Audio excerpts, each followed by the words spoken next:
Welcome one, welcome all. Step right up, ladies and gentlemen. Portal Gaming Podcast, episode number 166.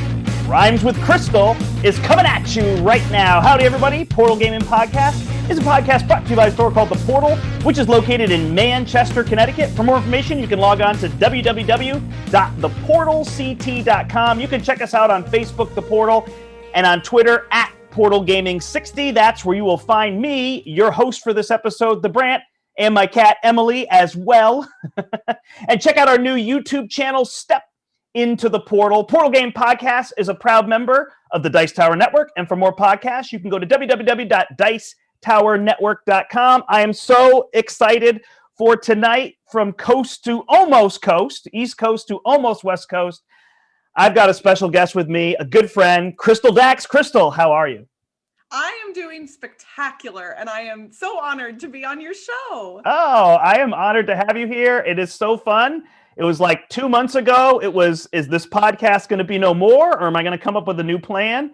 And it struck me, why don't I just talk to all the people that I haven't gotten to see for the last 18 months, and we'll just talk about games, and it's been awesome. So I was so happy when you said that you would be on the show, because you are just a ball of joy and energy that I like being around, because we are very similar. There's a kinship between us. Absolutely. Sure. And we do tend to, gravitate toward one another when we see each other at conventions, but obviously that hasn't been happening recently. I know, yeah. So I did get the okay for Gen Con, so I should be at that one, and then we'll see what happens. And I am fully vaccinated, so that's good. Nice. I'm actually getting my second shot tomorrow as of the time we are recording this. So I will be fully vaccinated soon.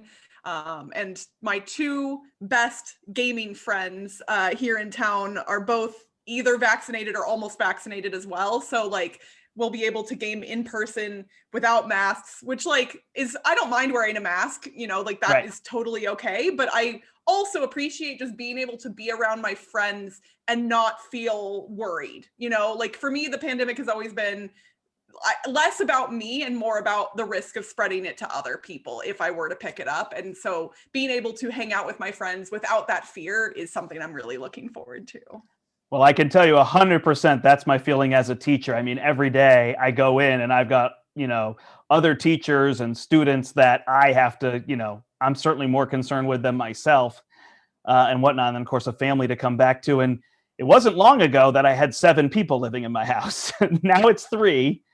Brian, our store owner, he bought a house, had a kid, and they moved out. So they've had their house since December. But through most of the pandemic, we had 7 people. So it was like, whatever I do, it's putting other people at risk and whatnot. So yeah, and that's the kind of the thing that baffles me, I think, the most about people who have been averse to the preventative measures. It's like, don't you want to protect other people? But I know that not everybody has that altruistic mindset. So. Yeah, I know for our store, I mean, people keep asking because there's, and not even wrongly, but there's stores where you can go in and they're kind of charging, you can have this table for 2 hours and then we clean the whole thing and they've got barriers up, and I'm totally cool with that. But we've just opted for the no playing in the store and whatnot. And I've been lucky because we've been able to stream from the back room. So I'm back there in terms of that. And the one person I've been streaming with, we stuck each other in our bubbles so that we could do that. And be able to stream, together. So that's another person I've just been extra careful for, in terms of all that. The few times we've had scares, we've just said, well, we'll cancel the stream. The stream is more important than each other's health, Absolutely. And I've just been streaming with people who don't live with me for the past year. So, I mean, we started streaming on Twitch back in 2017, I want to say. And we did it infrequently, but then a year ago, Ambi and I were both like, yeah, we should do this more often because we have nothing better to do. And it seems like something that people are they have an appetite for. And now we have a regular streaming schedule. We stream at least 2 days a week, every week without fail, and often more than that. But we have 2 regularly scheduled streams. And now we're part of the Tabletop Live Network, which is a group of Twitch streamers dedicated to diversity, inclusion, and other really awesome stuff in the tabletop space on Twitch. And it's been honestly like one of the best things that's happened to us. The people we've met and gotten to know better, and the friends that we've formed, and the community that has formed around Board Game Twitch has just been absolutely delightful to see. Yeah, I've watched some portions of those. They tend to be 24 hours, so that's a little bit of a commitment, but I've jumped on to see you, or to see Dave and Ilka, or Brothers Murph, or I know there's so many other people. I'm not even trying to exclude them, but right. Oh, absolutely. And that's what's cool about it, is we're continuing to add new people to TLN all the time.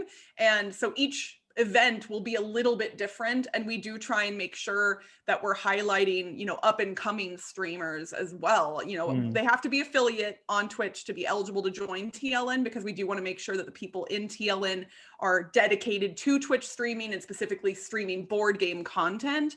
Right. But yeah, like we've had some really cool new people pop in that like I didn't know of at all before this, and it's just been so lovely. I'm so excited to talk to you that I was just ready to talk to you, but I didn't actually give you a chance to promote your stuff. So if people don't know who Crystal Dax is, or what Crystal Dax does in the board game community, please tell us. I was, like I said, I was so excited to talk to you. I know. Just catch up with a friend that I forgot to give you that chance. So go ahead and tell us about the various things you do. I literally do the exact same thing to myself. I'm just so excited to talk to a camera, to like people in chat, that I'll forget to introduce my own self. So do not feel bad at all. Yes, my name is Crystal Dax, and I am one half of the Board Game Blitz podcast, also a proud member of the Dice Tower Network. Ambi Valdez and I do a bi-weekly 30-minute podcast. We are actually coming up on our 5th anniversary, which I'm really excited about. We were the first board game podcast to be hosted entirely by women, and I am really proud of that fact. And I'm even more proud that that is now not that unique. I am so happy that more women are making board game content now than were before. We also, like I said, have a Twitch channel, twitch.tv/boardgameblitz, where we stream at least twice a week. I do escape room games on Tuesday evenings. Ambi streams on Thursday evenings. Usually print and play games or roll and write games, but we mix that up sometimes. Sometimes she and I will hop on together and play games on Board Game Arena with the chat, so our viewers can play games with us. We also occasionally will stream other content. Ambi streams jigsaw puzzles during weekdays, and we've streamed other things like Among Us and things like that as well on the channel. We also make video content for the Dice Towers YouTube channel. I specifically co-host a show called Dice Tower Tonight with Eric Summerer, which is every other Wednesday evening. And it is the most fun. Eric and I have really like become super close over the years. Everybody basically says that we're like brother and sister, and it's incredibly true. We definitely are cut from the same cloth, have so many things in common, and our unique brand of silliness like meshes really well with one another. So we have a blast every time we do that show, and we always play a game live during the show with the chat, like an interactive game where the chat gets to participate.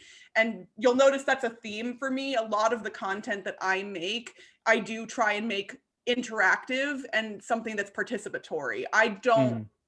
I enjoy that more than just recording a thing and putting it out into the world and, you know, it just existing. I really enjoy the engagement that I get from making content on the internet.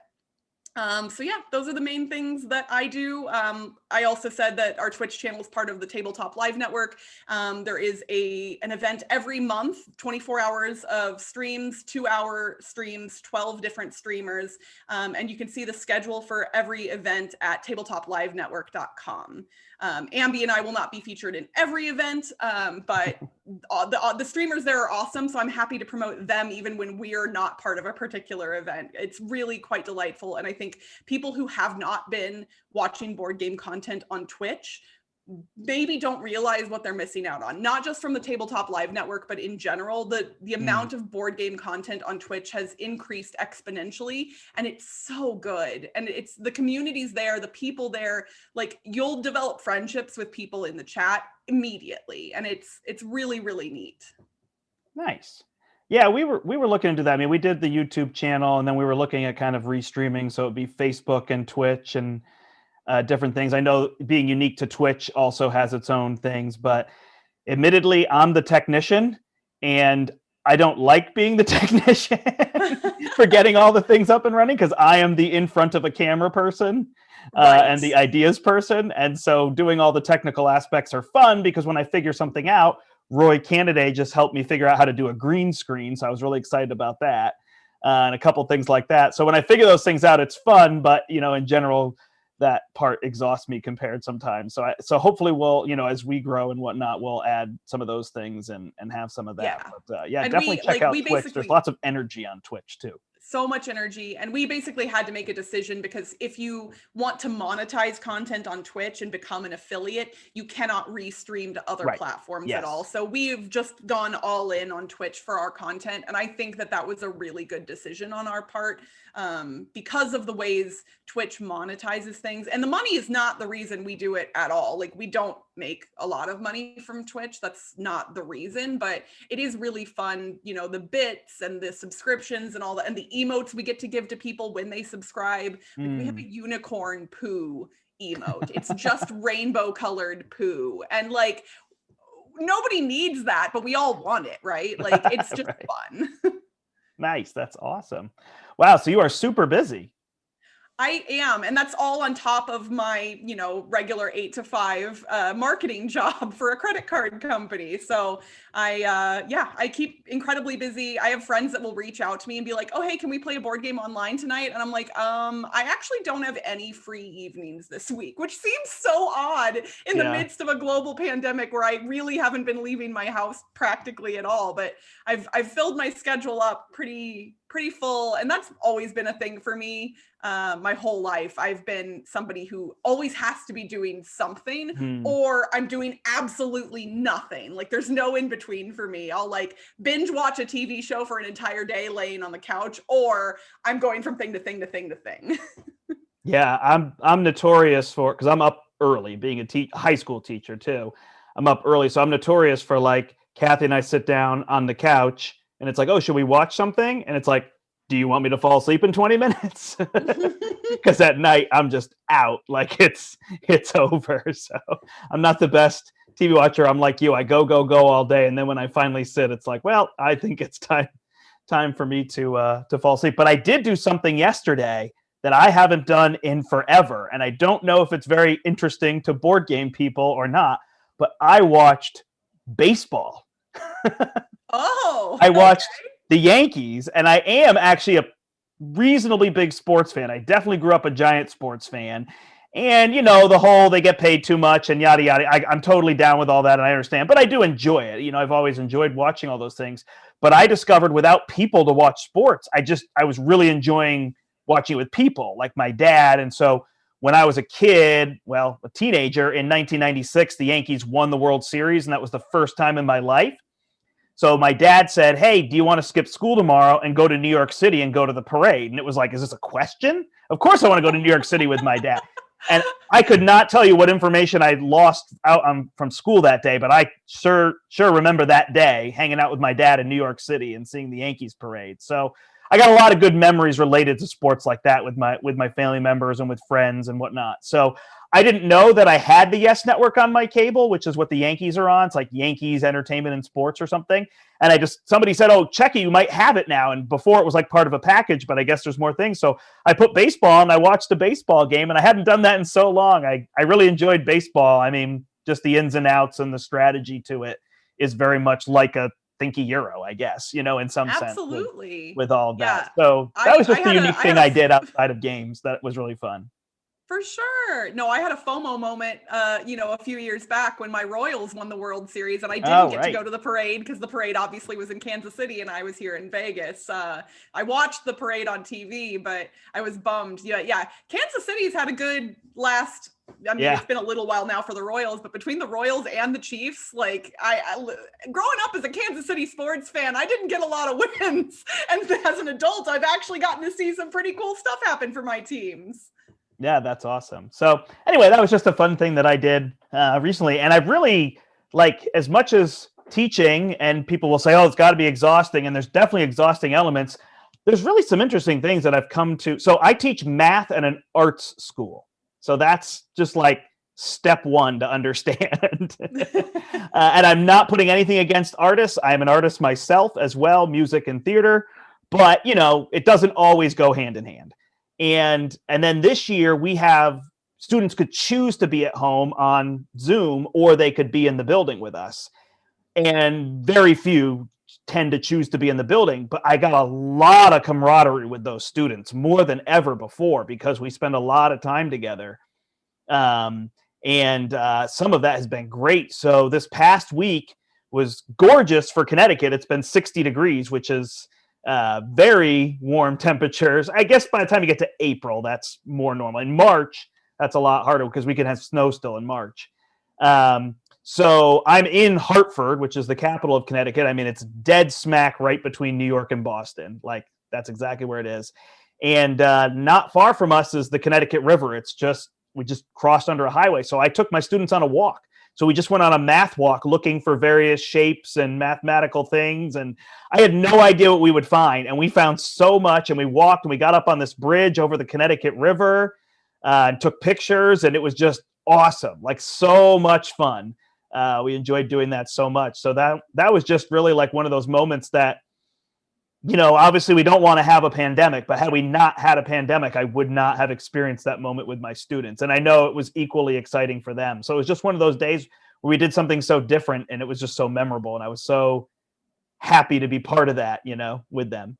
Absolutely. That's been one of my favorite things of the past year is, yes, like, it has been horrifically tragic, the amount of people that we've lost, and we will be seeing ill effects from this pandemic for years to come.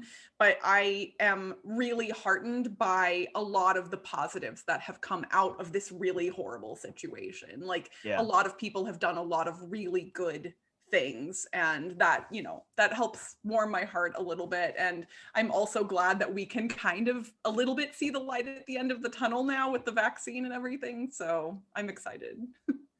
Yeah, I think we're getting there. Well, I think the people are here to hear us review games. You got some games to review? I sure do. Awesome. Why don't you go first? Okay, so this one was specifically requested by you when you invited me to be on the show, so I had to bring it up. Perfect. It is a classic. It is the game that, I mean, it's basically a meme if you look at the original cover of the box, and that is Caylus. Nice. The king on the box is Notorious, and I love that you're just gonna go grab it right now. See, because if you go to Board Game Geek now, it doesn't have that guy on the box cover anymore, but he's so grumpy. Yeah, I've got like an original version, I think, and that was just because I liked this game and I bought it. Yeah. Not even speaking it out. I'm now in that bracket. So I have still technically never played this game in its physical version. I've only played the digital version that's on Board Game Arena, which that has been the case for me for a lot of this pandemic, is a lot of the new games that I've learned have been online. But the implementation on Board Game Arena really gives you a feel for what the physical board game would be like. So for people who aren't familiar with Caylus, like I was, I mean, obviously I knew of Caylus, but I had just never played it. It is a worker placement game where you are building buildings, completing a castle by constructing it, earning prestige, and trying to earn the king's favor, and trying to make sure that the provost does not screw you over. That is the thing in this game that really, like everything else hinges on, is that there is a pawn that moves around a winding track of spaces where buildings can be constructed, and those buildings are the places where you'll be putting your workers. And players can move the provost back and forth, and based on his location determines which spaces on the track you can actually take actions from. So when you're putting your workers out, at some points there's a risk that if the provost moves, you will not get to complete the action that your worker was intended to do.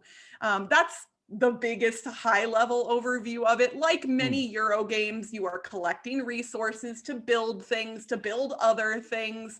And some games like that, I bounce off of real hard. Like truly, I just am bored instantly, and I have it's just not fun. But for whatever reason, Kalis has struck me in a magical way, and I just love it. I've only played it a handful of times at this point, but I want to play it more. This is one that I will probably end up putting into my collection as well. And the meanness, I don't tend to like games that are incredibly mean, but the meanness in this is so strategic that it doesn't feel as bad, I guess. Like, you can see where the provost could theoretically move to, especially because unless a player goes to the spot that allows you to move him for free, they have to pay to move the provost. Right. And so you're looking at people's resources. It's not easy to telegraph where the provost will end up, but you can kind of guesstimate. And so if I put my worker in a place that's risky, I know it's risky. And if somebody moves the provost, I'm not going to be mad at them because, of course, like, if I'm going to get a lot of really cool resources, of course they would move it, but maybe they had to pay to do so. So there's a lot of really interesting decision making in this game. And I will say, as a person who does not tend to like all Euros, I love this one. So if you're somebody like me who gravitates more towards theme rather than pure mechanics, I would actually recommend checking out Kalis. And the implementation on Board Game Arena is great and free, so anybody can go try it, and I really love it. Yeah, I mean, that provost is definitely like the memorable part, right? Because it creates those moments, like you're saying, in a story game or a party game or a take that game that, oh, I remember that moment. But you're totally right. Like, I don't know, for lack of a better term, it's like you have to diversify your portfolio. You need workers that are in safe places, and then you push your luck with that when you're like, well, I don't really need these 2 coins for my plan. So if I spend those to put this worker and I lose it, I'll be okay. But if you put all your workers past, you're just asking for people to team up on you, Right. Like, if you put 3 workers at the end of the line and the provost is barely there, you know somebody is going to move it. You can't be shocked. It's not shocking or surprising meanness. It's all meanness that you can see coming, theoretically, if you're smart about it. Yeah, but I think, to me, the game is so good because of the buildings. Like, there's all these such interesting buildings, and they really are like, oh, I want to build that. Like, the payoff is going to be soon. And it's really clever how you score points or resources when people use your building. So even when people use it, you're almost like anticipating that, right? It's that same kind of thing. Like, okay, if I get that building, I'll have these 3. But if I don't, I'll go here, get these resources, plus have the one that somebody gave me. It's so good. Absolutely. Yeah. And it adds a whole other layer to the provost too, because if somebody owns a particular building and they're going to get a resource if you go there, then they might be less likely to move the provost back to a place where you won't collect those resources, because now they won't collect anything either. So it's layers upon layers of strategy, but it's not complex strategy. And that's why I think I like it so much, because some Euro games tend to be a little bit more overly complex and thinky. And this one, while there's a lot of moving parts, it's fairly easy to grok once you understand what's going on. So let me ask you, so I think of this as kind of one of those, classic games that I would try to get people to play, even though the cover looks, bland and everything. Well, another one that I think of that they redid that I wonder if you would like it is Brass. Have you played Brass by Martin Wallace? I have not played Brass. Some of the people in my game group actually really like it or liked it. Obviously, my game group hasn't met in now over a year, but prior to, in the before times, that was a game that some of the people in my game group would come early to play before our scheduled game time. And so I've watched it be played, but I've never played it myself. Yeah, I'd be intrigued. I think it's going to take that step of overly thinky and overly complex that you were saying. But it is one on the second play, you're like, this actually is pretty smooth. Like, the first play feels like I don't know what I'm doing and I don't know why I'm doing it, but the second play, so if you give it those 2, sometimes I would just suggest for people learning 4 players makes it very long and very thinky. So I would keep it to 2 or 3 on the first plays. But I mean, they made that game absolutely gorgeous, and that got people to play it, because the first edition was not gorgeous. It was very far from. But I remember back in the day, Zephyr was less than a year old, and I had the original Brass, and I found the 2-player variant, and you would lay all these cards over the board to be able to play. And Kathy and I played on the floor while Zephyr was on her little kid play mat. And we loved the game, playing on the floor. So that's amazing. It's a cool little memory of playing that. Well, and you actually make a good point that I hadn't thought of for my own gaming career, but like I used to say that I didn't like Euro games, and that was never completely true, but it was kind of mostly true. And I think part of the reason for that is most of the time that I've been a hobby gamer, I've been gaming in groups where we would generally try and fit in as many people to a game as we could, because we want to include people and we want to make sure, you know, like, oh, this game will accommodate 5 people, so we'll put 5 in it. And so I wonder if that is part of the reason why I tended to not enjoy Euro games as much at a certain point, because we were always or often playing with the maximum player count, and some Euro games don't shine at their maximum player count, especially for a first-time game or a learning game. So I wonder if that's part of the reason that this pandemic has actually shown me that playing at smaller player counts is fine. Like, my first play of Kalis was 2 players, and somebody was like, oh, only 2? That sounds boring. And I was like, no, it was super interesting. I really liked it. I've played it with more since then, but I think it's okay to not play at the max player count sometimes. Yeah, it depends on your. It's a lot easier for me at a convention to play something because it's like, I'm here to play all day, so let's play a 4-player game. You know, and if it takes us 3 hours, it takes us 3 hours. Or if it's the only game we're going to play that night, I'm better with it. But if it's like one of those game days, like you said, where you're like, oh, I'm thinking I'm going to get 3 or 4 games in, and then you get 1 game in, and it was 4 hours, and you're like, it was fun, but I would have played that game where they were laughing over in the corner. And that's, when I used to meet with my game group, that was the thing. Like, there were people who thought that I was only willing to play like short, light, quick games because as the leader of the game group, I was always trying to bring, you know, the new people that had showed up into games, and I'm not going to bring them into a 4-hour long game, obviously. So I tended to only play shorter, lighter games at game night. And so at one point when I was sat down to play a really long, crunchy game, one of my buddies was like, wait, you like that? And I was like, yes, of course I do. But you just had never seen me play anything like that because I was always trying to kind of be the gracious host and help out with stuff and things like that. So nice. Well, you can't love Castell the way you love Castell and not like Euro games. That's all I'm going to say. I know. And I am waiting for Eric Summer to get shot. No, I think, did he get? No, he has to get shot number 2. So I go to his new house on his new game table and finally teach him Castell, because that is going to be, I am going to be a pain. Oh my I'm going to be slightly annoying. I'm going to be so bummed if he doesn't like it. Like, I hope I he know, just doesn't after tell all me. these If he we're getting the bag on his me. head for sure. Or did he do that at Dice Tower West? I think I put the bag on his head at Dice Tower West. I know it will be funny if he's like, it was fun, but it wasn't as good as you guys built it up for 7 years or whatever. We've probably ruined it. I mean, my first play of Castell was actually at BlitzCon. Ambi and I did a tiny convention in the Bay Area for 2 years. And Aaron Vanderbeek, the designer, was at BlitzCon and taught the game to me like before it came out. Like, it was already a full production copy, but it hadn't released yet. And being taught a game by its designer is a really special experience. And I'm not saying that it's always going to go well, but I was scared sitting down looking at the game. It looked like something that I might not like. And I was like, oh my God, if I don't like this, I don't know what I'm going to do. I can't lie. My face is very like, I telegraph all my emotions. I fell in love with it almost instantly. And it just, when you know that your first experience is the way the game is supposed to be, it's a really good feeling too. Yeah, you're not questioning any of that. All right. Well, first up for me, people who are watching this on the channel Step Into the Portal know that this is what they see me playing most often, Marvel Champions. This is a game that I have highly gravitated to. It has overtaken Gloomhaven as my #1 game of all time. So the newest expansion is Galaxy's Most Wanted, which is Rocket and Groot. And I will just say that Rocket is my favorite superhero. If you don't want to count him as a superhero, it's fine. But Marvel of all time. So I was waiting for this. And Fantasy Flight Games was awesome, and they sent this to us. So we got a chance to play it, and we were the first in the world to play it. And we put it on our channel live, and was super fun. So it's a campaign where you're playing through various villains.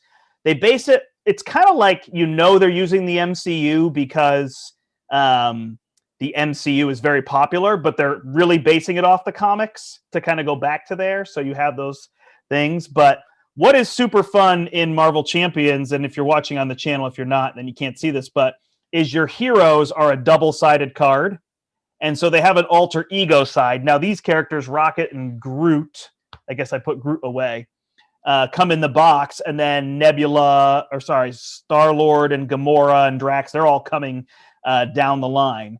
But it's really fun because you have like an ability on one side and higher card draw, and then every turn you can choose to flip, and you have your various actions that you can do.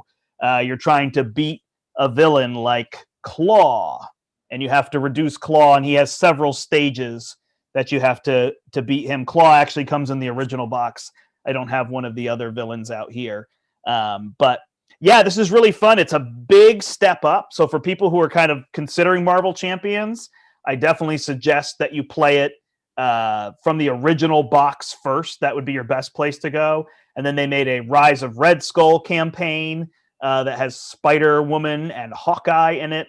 And that's another good one to go to. This one, the difficulty level is definitely much higher. So you'd want to progress in kind of learning and playing. What's kind of neat about Marvel Champions, though, is in between, they just sell individual like hero packs. So if you were like, oh, I'm just really interested in, the Wasp or Ant-Man or something like that, you could just buy that pack and it's a ready-to-play deck. So it can remove some of the deck building element that's been one of my things, I think, in this pandemic, is I've been playing so much 2-player, 3-player with the same people over and over because we don't have a game group, that I've like dug into games more than I ever have. Like I've played games 10 times and I never played games 10 times prior. You and I are very alike in that thing too. Yeah. When somebody's like, oh yeah, I'm doing a 1x100 challenge, I'm like, yeah. Who is she? I don't know her. Like, I Yeah. think the only game that I've potentially played 100 times is Strike. And that's only because I don't track most of the plays, because we just play over and over and over again when we do play Strike. Yeah, so this one's really fun. I don't know. Actually, you were part of my traveling fleet that year when I taught everyone I could Fleet the Dice game. Yep. You were so excited to teach everybody, and I loved it. It was so great. Well, it was just perfect because it came out like January 2nd in our store. And I was like, you know what? I'm just going to herald this game. I am just going to associate me with this game. And it did. You know, Matt and Ben reached out to us, and Kathy and I play tested the one that just came out. I can't even remember the name of it. I feel so bad. Three Sisters? Three Sisters, thank you. Mm-hmm. We play tested with them, and then there may or may not be another one in the works that I play tested. So that was just a cool thing, being part of that. But Marvel Champions is the game that I would love to go around and get people to play the same way that I did that, because I would just have some pre-built decks for people and, play it on a simple casual level. But I think this would be really fun. Obviously, for people who are into Marvel, it's going to be a lot more interesting. And card games, but it's got a lot of really clever mechanisms. And what I like the most is you can kind of use your hero, you kind of exhaust or tap them like you would in Magic, but then you have like a whole hand of cards that you can play, and it uses the Race for the Galaxy mechanism, where like if I want to pay for this card, I discard another card, and every turn you get to fill your hand back up. So unlike Magic, where you're just drawing one card a turn, you get to draw a whole handful of cards. So it really just makes you feel like a superhero, and you're, I got to stop that bad guy in that minute, and I got to punch and kick and all this kind of stuff. So it's really been neat. But yeah, Galaxy's Most Wanted, I really like a lot. The difficulty, I think, could be a little off-putting for people, so it's not a good place to start. But it was really neat to get to play that one. And it was good, even like I said, for our channel, because that just got us a lot of views and for a small channel. So that was fun to be able to do. But yeah, Marvel Champions just continues to be awesome, and I love it. So that's awesome. I'm so glad that you like the new stuff for it. Yeah. All right. Well, another game that I recently got to play, I actually got a review copy of this kind of early in the pandemic, and then just didn't have a chance to play it because pandemic. And I recently finally got it to the table, and it is a game from 2019 that I think flew under almost everybody's radar, and I think it should be on people's radars. And that is called Queens, and that is spelled Queenz. So Queens with a Z at the end. It's by Bruno Cathala, who I'm sure most of your viewers know of. Published by Mandu Games and Rio Grande Games. It is a tile laying, set collection, pattern building game about orchids. and bees. And Ah. so players are beekeepers trying to bloom fields of orchids and attract bees to produce honey. Your field is made up of these polyomino shapes that you will continue to pick up and bloom throughout the course of the game. And then there is a main board that has a full grid of orchid tiles on it. And there is a beekeeper who travels around the outside of the board. Based on where the beekeeper is located on your turn, you can pick up orchids from the row that he is next to in varying quantities depending on what colors of orchids you're picking up. So if you're picking up an orchid with a bee on it, you only get to pick up one tile. But if you're picking up orchids of multiple different colors with no bees on them, you get to grab more of them. And then you're placing all of those orchids onto your own field, and you're trying to orient them around beehives in order to produce different colors of honey. It is so much fun. Like, Nice. People who like any type of polyomino, tile laying, pattern building, set collection games, like, this is so beautifully designed, and I have heard nobody talking about it. It came out in 2019, so my assumption is that it may be released right before the pandemic, and it would have potentially gotten more traction if the pandemic hadn't happened. But this is one of those games that now I've had it sitting on my shelf for like nearly a year unplayed, and I'm so sad about that I didn't play it sooner. I will be playing a lot more of it in the future, and honestly, like, I will admit, I have a little bit of a soft spot. Orchids are my favorite flower, so that makes it that much better for me. But the artwork is gorgeous and the gameplay is super nice. So yeah, this is one that I would highly recommend. I've only played it 2 players at this point. Again, pandemic, but I want to try it with a higher player count at some point as well. Nice. I wrote it down because I'm going to go look for it at our store. I can actually picture the cover of it. So yeah, it's like that means I probably shelved with a big yellow orchid on the front. So nice. Yeah, because we ripped out everything in our store and redid everything from the ground up because we were closed for about 2 months completely. So we figured, well, what better time to redo everything? So we bought new shelving and made demo stations and all sorts of stuff. So I reshelved almost every game by hand. Nice. So they would be, and we did like outward facing for a lot of the boxes. So I'm trying to think where that one is. So I'm going to go look for that. But we have a whole Rio Grande section, so I think I can find it in there. So I'm going to check that one out. I'm hoping that I can be a little bit of a champion for this one now that I've played it and fallen in love with it, because I do think that this is one that a lot of people would really enjoy. Nice. So that's Queens with a Z instead of an S. Bruno Catala too. I know, right? Like, come on, why are people not playing this? Yeah, it's funny how some games just, and it's funny even too, sometimes like there are games that come out and it's like play them voraciously for a month and then you just don't, disappear. Yeah. Yeah, and then you bring it back and you're like, oh wow, this is amazing, It's stuck. All right, well, I'm going to continue with my Marvel theme. This is actually just bigger than Marvel United. I've actually had this and reviewed Marvel United. I did the Walmart purchase on this when it came out in the fall. But we recently, and this is the annoying thing I do every time I have people on now, we have a playthrough on our channel, but it is fun to say, of the full pledge. What? I was going to say, absolutely. And do not be afraid to promote your own content, man. Oh, yeah. There is somebody who wants to know about it. Well, I'm promoting my content on my content, so no worries. I mean, yeah. But yeah, so we got the full pledge in. It wasn't mine. It was my co-host, Larry.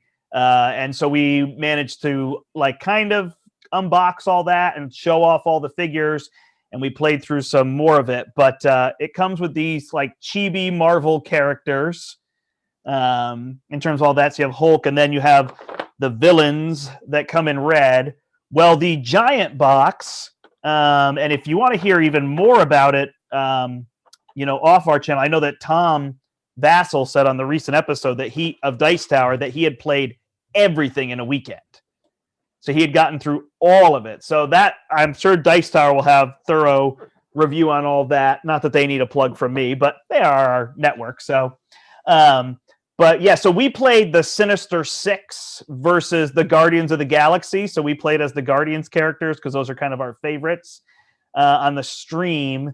And I'd also played a little bit before. And the Sinister Six are interesting because normally you just have one villain that you're kind of following around, and you play these cards that just have one or two symbols. So it's very like friendly. I want to say family friendly, but I don't want to make it sound like it's, only for families or something. But it's just friendly. What is it? Welcoming games is the term we're using for the Dice Tower Awards this year.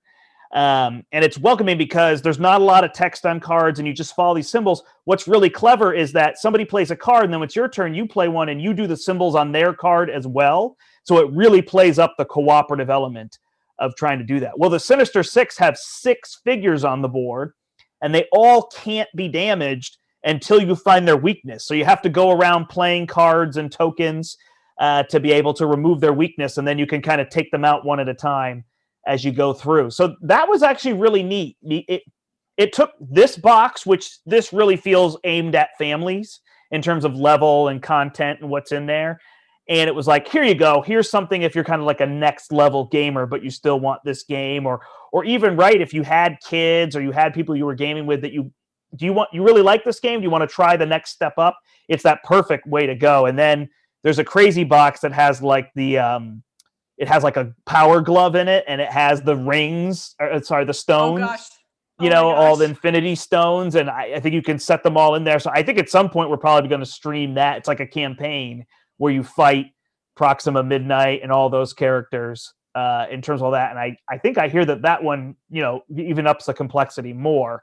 But yeah, it's a really fun game and it's quick. Like it's 20, 30 minutes. We played 2 players on our stream and I don't even know with talking and showing things that we went much more than 35, 40 minutes. So it's kind of fun. Like if you lose, you'll just shuffle up and play again. If you win, you'll switch characters and try it again. Oh, let's try this now. Personally, for me, I'm kind of like over the bloat thing with Kickstarters where it's stacks of boxes, it's 8, 9. I don't want to store those. I'm trying to get my collection to be this behind me and move things on. So I don't know that I need that. Although you can take all the characters, pull an insert, and you can, you can basically get it down to maybe 2 boxes. Unless you're going to paint all your minis, then I know you're going to want them in different spots. And they do paint up really nice. I have to say, I like the chibis. I think they're interesting. They're different, but I can understand why somebody wouldn't like it if they're kind of more into the, whatever the true nature of the character is or whatnot. But I really like Marvel United. That all-in pledge or whatever you want to call it was really fun. We enjoyed that. You can check that out on our channel. Awesome. Well, the next game that I am going to talk about is one that has stolen my heart in a way almost no other board game has in my entire life. I have caught you on a good week. Well, admittedly, so some of these I didn't play this week particularly. I've kind of cherry-picked some of the recent big hits. I will say before I say the name of the game that Ambi got a review copy of this game. She read, the rules, and she sent me a message, and she said, "Crystal, this board game was made for you." And I was like, "Wait, what?" And that is Rosetta: The Lost Language. It is from Story Machine Games, which is a little bit of a lesser known publisher. They've made a couple other titles that people might be familiar with. I'm pulling it up right now to see what those are. Like they have Danger Park maybe Danger Park might not be out yet, but I've heard more about that. And there's a couple others, but like I was not super familiar with them prior to this game. So Rosetta: The Lost Language is a cooperative game where you are trying to construct a brand new language cooperatively. Okay. And Arrival is one of my favorite movies of all time. Like etymology is something that I super love. You got I forgot. I watched. So when you agreed to be on the show, I went and watched The Arrival because I knew it was one of your favorite movies. I just watched it a week and a half ago. And I was supposed to bring it up in our banter in the beginning, and then you said that, and I forgot that I watched it because I knew you were going to be on the show. That's so neat. No, I love Arrival. It is a brilliant movie, and it's a really good depiction of how language works and how humans perceive language and how, in theory, aliens would perceive language, obviously. But so this game is kind of like Arrival, the board game, which just is so neat. So there are cards with the best term that I can use to describe them in an audio medium, I know some people are watching video, I don't have a copy of the game with me, but hieroglyphics would kind of be the term that I would most loosely use to describe these cards. They are not actual hieroglyphics. They are not real symbology from any real language, but it's just shapes and lines and other things kind of thrown together to make a symbol of some sort. And the person who is going to be giving clues to the rest of the group assigns a word or meaning to that symbol secretly. So they look at this thing and they go, okay, what could this mean? And they pick that secretly. Then the other players will start guessing words or phrases that they think that the symbol might mean. And rather than just saying yes or no, the person who determined what the definition was, if the answer that the group gave is really far off, they'll just scratch it out and you move on. If it is somewhat related in any tangential sense, they will then draw the word that was guessed in this made up language based on the definition that they assigned to the original symbol. So for instance, in a game that Ambi and I played recently, which is on our YouTube channel, if people want to see, it was on Twitch originally, and then we uploaded the VOD to YouTube. But like, there was a symbol on the card that kind of looked like a Z with like a little curve or a curl at the end of it. And I had in my head assigned that to mean something along the lines of pirate. And I think at some point Ambi guessed sailor. And so I drew a very straight looking Z symbol because I was like, okay, it's a person, but different and like not as like squirrely, you know, like it just, and I can't explain to you how much fun this game is for me. I know that like words and language are not everybody's jam when it comes to games, but it is mine. And this game does it so well. It actually just recently got nominated for an American Tabletop Award. It didn't win, but I'm so glad it got nominated. And I hope this game gets a whole lot more buzz because it is so, so fun. And yeah, it's one of those things that you kind of have to see to understand. So if people want to check it out, they should go over to the Board Game Blitz YouTube channel and look at our playthrough there. But literally while we were Twitch streaming this game, like multiple people who were watching us went to Story Machine's website and ordered it right then. Like that's how compelling this game was. And that does not happen frequently when we Twitch stream. Like Story Machine actually like said, they were like, yeah, a bunch of people ordered it that night. Wow. So, and their copy went to do what it was supposed to do, right? I mean, I think, yeah, that's kind of the purpose. And I love, you know, being able to feature games that are a little bit lesser known or from publishers that aren't as widely known yet. And I'm really looking forward to the new stuff that Story Machine is going to be putting out in the future as well. But yeah, Rosetta the Lost Language is literally like my game. Like it will be, I don't know how high, if I do my top 100 again at some point, I don't know how high it'll be, but it's going to be up there for me for sure. And you played it with 2? Yes, we played it with 2, but we also with the chat. So that was what was cool about it is for us playing one-on-one remotely, Ambi or I would be giving the clues, but then the other person and the chat could all cooperatively work together to try and figure stuff out. And we do that a lot. And it's really neat to have other people involved, even if we're only playing it 2 players technically. So I'm pretty sure, I apologize to Story Machine if I'm wrong, that this game is in retail. I think I can picture the box. Okay. On our new game, we now we have like a new games rack and table.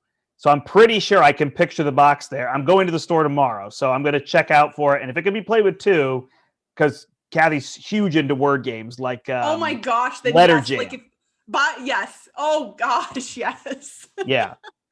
And not to squash Rosetta Stone, but Rosetta, what is it called? Lost Language. Lost Language. Yeah. Have you played Masterword?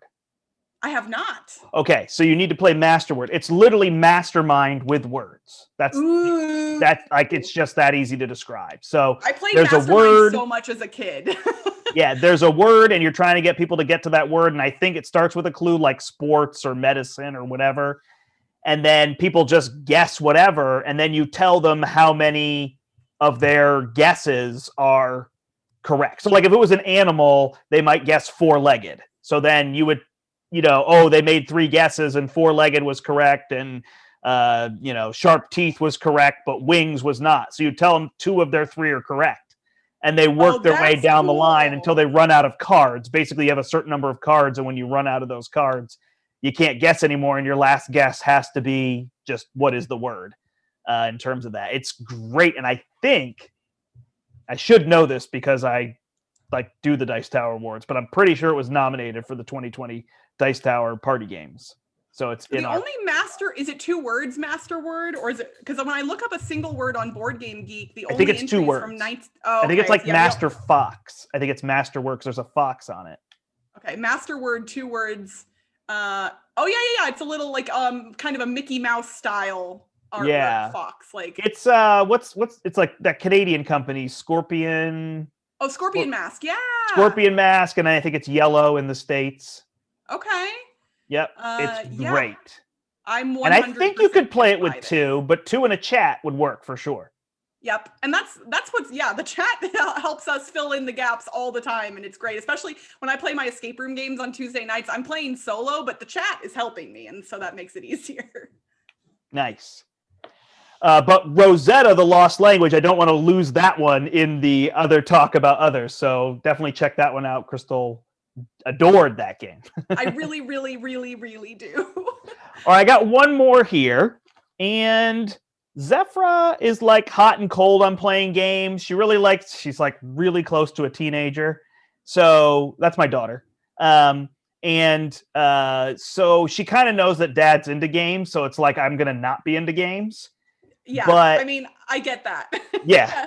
But when Brian and Rachel were living with us, they were playing Mariposas, the butterfly game. And so she kind of saw them playing that and loved that and walked through the store, and she said, "Oh, this game looks gorgeous. Like, I want to play that butterfly game." And so, of course, I, scrounged up a copy of Papillon, and we played this one.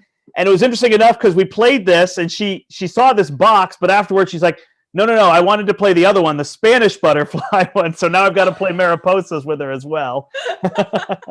But this one really impressed me. I had never seen anything but the cover of this game.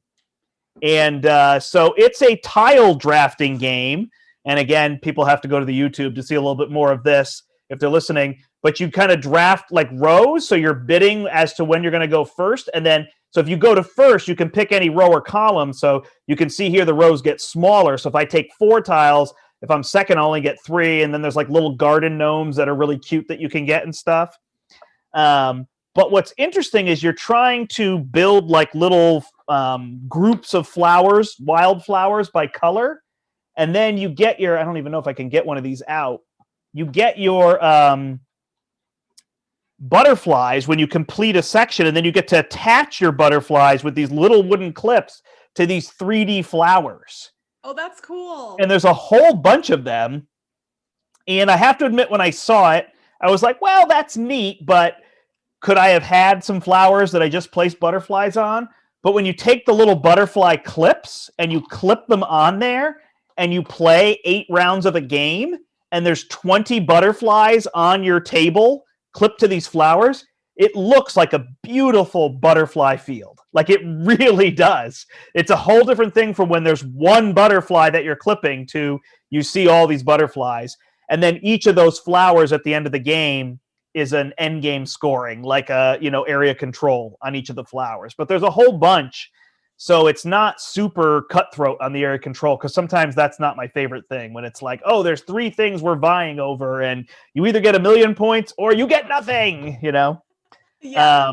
So it was really pretty. It's very light in terms of what's happening. I mean, you're just bidding these little caterpillars to go first and then drafting your set of tiles, and you can turn them. The tiles remind me a lot of lanterns. Have you ever played that game? Oh, yeah. I love lanterns. So they're kind of that diagonal cross section of flowers, and then you're trying to turn them to complete these. But yeah, it's neat because in addition, they give you like these open green fields with little butterflies. And if you close those off instead, then you get to score all the butterflies. So it's giving you multiple ways to score. In fact, it has a score pad at the end. And whenever I think there's a score pad, I feel like there's enough going on, right, to make it complex. But it felt pretty light in terms of what was happening and whatnot. But Zephyr was excited. She sat down, she played it, and I think we'll also try Mariposas.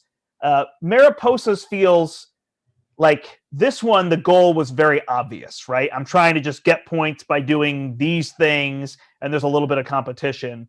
Whereas Mariposas, have you played Mariposas? I have. Yeah, it's like very like not just goal oriented, but like plan oriented, right? I need to plan where am I going to fly and how am I going to get back, and it's like you need to set that whole thing out in front of you. So there's a lot more to that. So we'll see how that one goes. I definitely in my first play of Mariposas, I made the mistake of not planning well enough, first play of any game. And all of a sudden when I realized that like none of my butterflies were going to make it back, I was like, no, but then it was neat because I was able to pivot and focus more on the individual round goals. And like, you don't have to bring your butterflies back to win the game. I mean, I didn't win the game, but like there are options. But yeah, like I think planning is definitely the best way to play Mariposas, and I did not do that well in my first play. Yeah, so this one's going to be a lot lighter, a lot friendlier. I mean, I just love that there's games with themes like this, right? Because if you go back, I don't want to be so harsh as to 10 years ago, but 20 years ago, there was no butterfly theme games, right? No. Like it was going to be a little roll and write and it was going to say 3+ on the box or whatever. And I'm not even trying to down those games, but that's all you had if you had butterflies. And now you've got strategy games with butterflies, in terms of that. So yeah, it's always kind of refreshing to play something like that. I don't know that it's something I'm rushing out to play again, but it's just nice to know that those themes exist for people who that's what they're, wanting to play. For sure. And I'm sure that one with that field of butterflies would be great to play at a con because people walking by are going to be like, what is that? That looks cool. It looked, I was telling you, I was downing it at first. I was like, it's just these flowers and they're falling over and I have to set them all up. And these little clips that are breaking. And I was just frustrated with the structure. But once we played it, like we took a picture. Yep. And the fact that there are publishers who are still putting out very, very like bland looking Euro games at this point baffles me. Like, sure, the theme can be bland. I mean, I don't like bland themes, for the record. I want all interesting themes in all my games. But like the fact that they still use like brown and tan color palettes, I'm like, you have to make something that is social media friendly nowadays. Yeah. Like you just have to. And plus, like at a convention, people walking by, you want them to go, what is that game? Without knowing anything about it, you want them to be interested in it. So I think a game like that is smart because like people are going to see it and be interested immediately. Yep. Yeah, no, it was good. And that was published by Colossal Games. I didn't say that. Awesome. Anything else or are we good? I've got one more for you. Let's do it. Okay. This is a quick one, actually, anyway. So as part of my escape room streams that I do every Tuesday, I've been playing a bunch of games, including games that people know of, like the Exit series and the Unlock series. But I recently got to play an 18-card escape room game called The Kringle Caper, which is a Christmas-themed 1-hour escape room game in 18 cards. And I was like, how is 18 cards going to make a good 1-hour escape room? And I will tell you, it is delightful. It came out right at the end of 2020. I think it didn't really get to hit before the Christmas season completely. And so a lot of people probably missed this one. It's from Grand Gamers Guild. And they're known for other titles like the Artemis Project, Endangered, Endeavor, Age of Sail. So they've got some other big titles. But this one is, obviously a small game that you can fit in your pocket. And I've already described it. It's a Christmas themed 18-card escape room game. And what's neat about this game is it does technically rely on a little bit of outside knowledge, especially about like Christmas themes, like Christmas carols, names of reindeer, things like that. But it has a really neat and robust online hint system. So if you are a person who does not have the outside knowledge necessary for this game, they'll provide you with the outside knowledge without solving the puzzle for you in this hint system, which I think is really clever. That's awesome. Because I tend to not like escape room games that completely rely on your knowledge of the outside world, because if you don't have it, then what do you do? Right. And I think, for the record, most of the information in this game are things that most, at least Americans, would commonly know. Like, you might forget one of the reindeers' names and need a quick refresher. But like for me, I was like, no, on Donner, like I sang or recited the whole thing from the night before Christmas. No, is it called The Night Before Christmas? Yeah, the poem or whatever. Not The Nightmare Before Christmas. That's a whole different thing.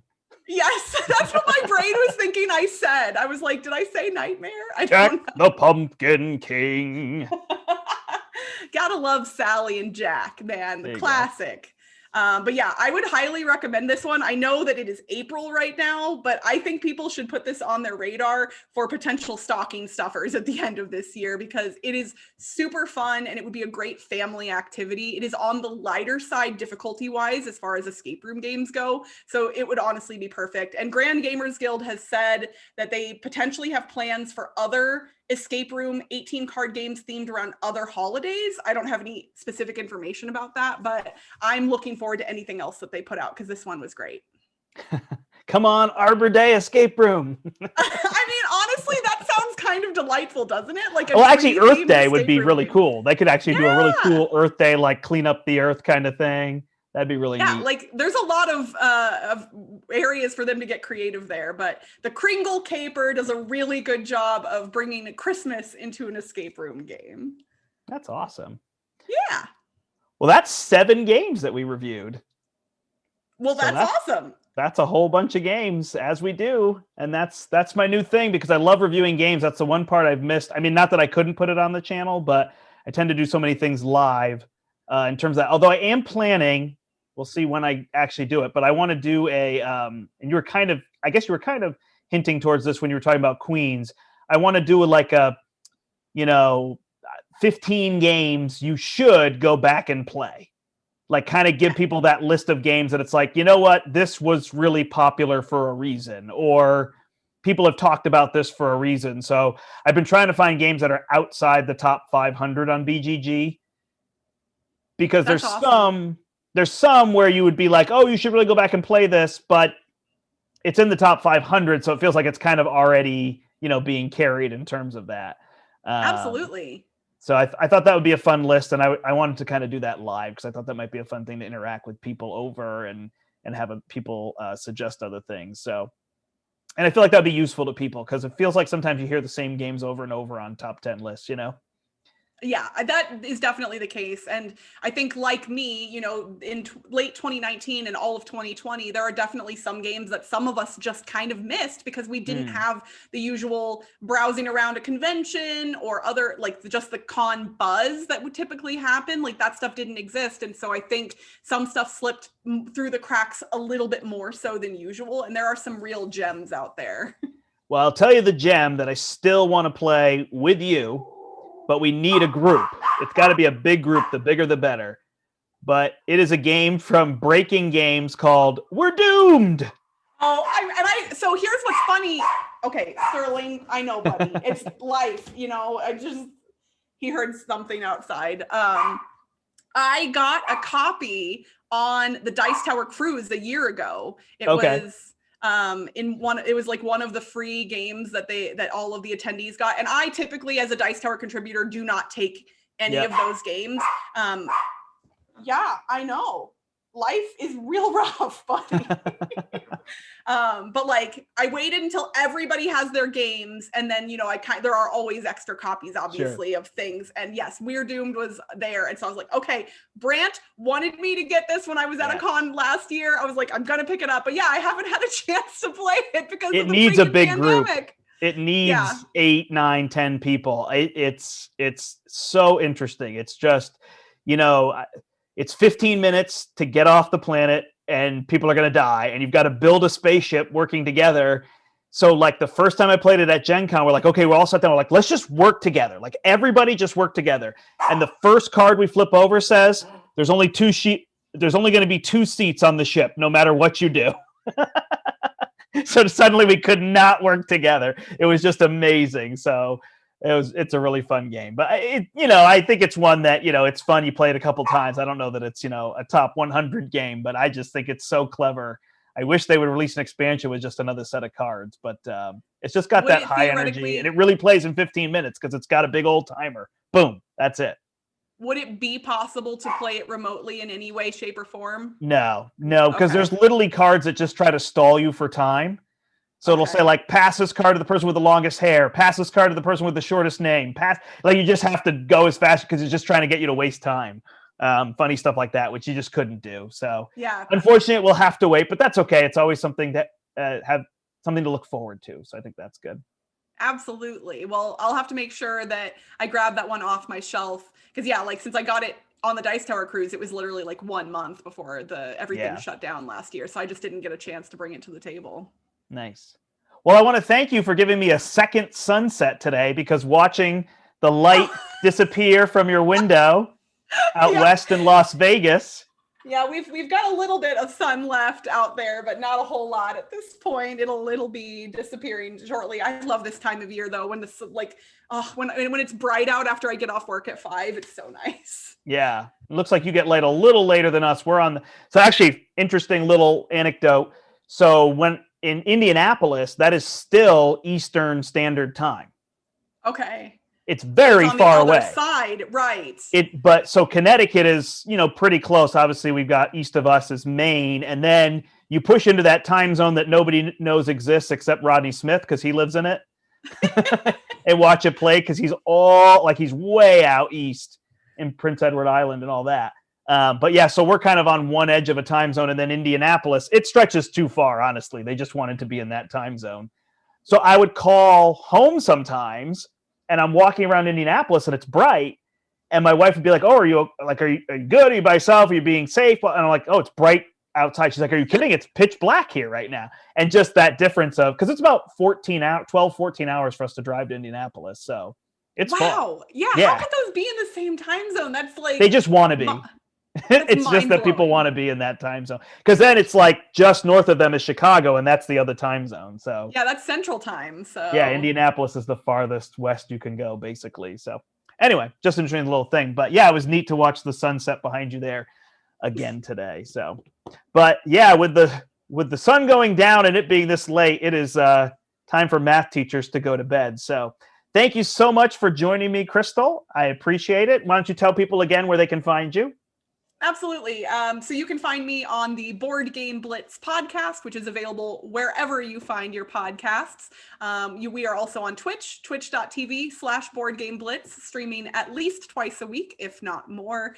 You can find me on the Dice Tower's YouTube channel on Dice Tower Tonight. And you can find me personally on Twitter at Crystal Dax, where I am tweeting about all kinds of stuff, not just board games, but Star Trek and my dogs and any other random things that happen to pop into my head. I am the most active on Twitter by far of all my social media pages. So that's a good place to find me if you just want to see what I'm thinking about. Awesome. Thank you so much. Thanks, everybody, for listening. The Portal Game Podcast. Thank you for watching on our YouTube channel, Step Into the Portal. This has been episode 166, Rhymes with Crystal. And until next time, I'm your host, The Brant, and I hope you step into the portal. Thanks, everybody. Bye. Bye.